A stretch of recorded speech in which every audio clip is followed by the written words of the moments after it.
This morning on The Blend, we have with us Tom Wackerman, who's the president and co-founder of ASTI Environmental. I love your business card, Tom, because it says Evangelical Thunder Lizard. That's my official title, yes.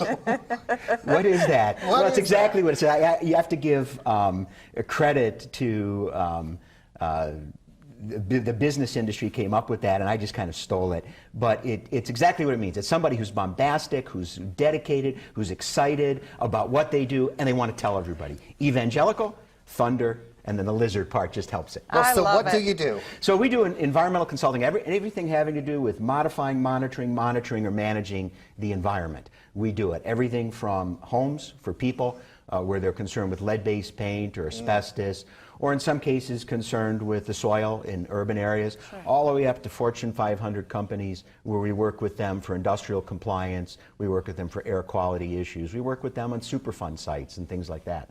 So do you have any local to Lansing scenarios where ASTI has been a help? Or? Absolutely.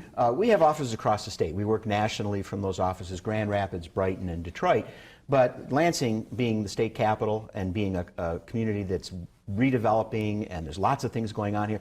We've been here, I think we've done over 100 projects in the city limits. Everything from, believe it or not, working on saving mussels in the Red Cedar River for the Beach Street bridge expansion, all the way to helping the tenants at the old Light and Power facility on the river get all their due diligence in place and make sure they were covered in terms of using that building safely. Wow. Interesting. Now, you said you work internationally as well. Tell us about that. We do. Well, of course, we work in Canada and Mexico. I mean, that's all kind of part of being in the United States these days. But we also work in Eastern Europe. And right after the Iron Curtain came down, we started working for the government of Czechoslovakia. It was really kind of an interesting kind of fall-in job. We were over there doing a trade mission with Wayne State University, where I taught for 20 years. And they said to us, would you like to work for us? And I said, absolutely. So we started doing work on a uranium mine. It was a weapons-grade Soviet uranium mine where they made weapons-grade uranium for their nuclear warheads. And the government said, can we take this mine, which really was just a valley that they had filled with waste in the mountains.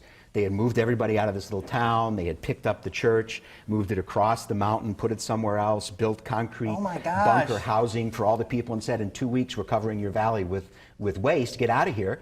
And they said, can we use it for industrial waste? We said no, and it turned out later the guy who hired us was a KGB agent. Oh, wow. Okay. We got to have you back. We do. We have to talk more about this. All right, that is all our time for now on The Morning Blend. We'll see you next time.